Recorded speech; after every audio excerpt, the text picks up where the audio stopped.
Good morning from Georgia in the Caucasus. This is the February update of Phylogeographer.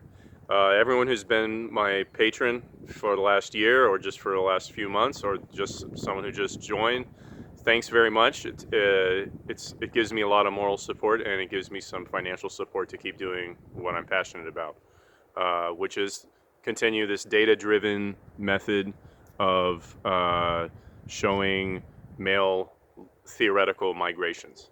The last YFull was just updated a few days ago to version 8.01, and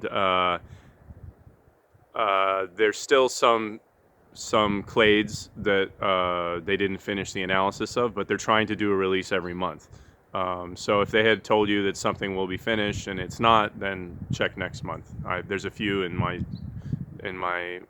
lineage JM241 that are in this position. What's new with Phylogeographer for this month? This is the first time that I've integrated ground truth into the algorithm's parameters.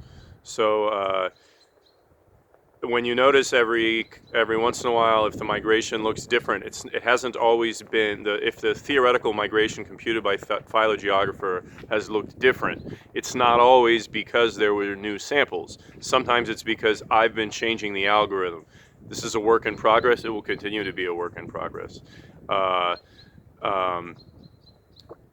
I've just done is, instead of just change the algorithm how I think it will make the computed results be more accurate or make more sense based on when a human being looks at the samples on YFull and where they're from and how that human being would deduce where the ancestor is likely to have been living.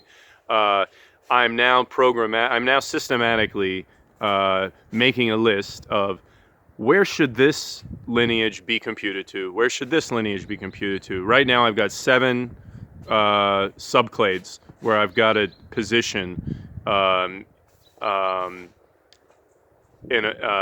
in a file that is the ground truth for that subclade.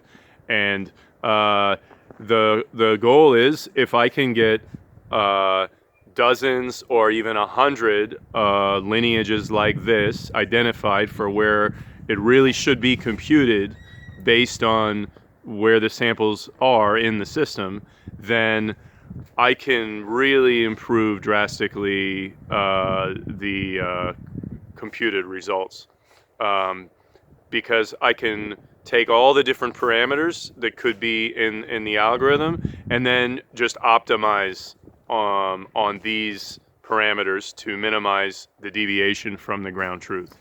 So this is really exciting, and it's going to require a refactoring of the software to make it easier for me to pull out these parameters. Right now, there's a lot of complicated code that I've added. Like every month, I add a little more and I add a little more, and it gets complicated. So the result you see right now, it's just the first couple steps in this optimization. So thanks everybody for your support. I've also added a lot of Egypt regional codes that were missing, and found a few mistakes in Saudi Arabian regional codes. So if you see a regional code for a YFull sample and on the map it doesn't match to where it actually should be, you let me know, and that will be a great help as well. Thank you.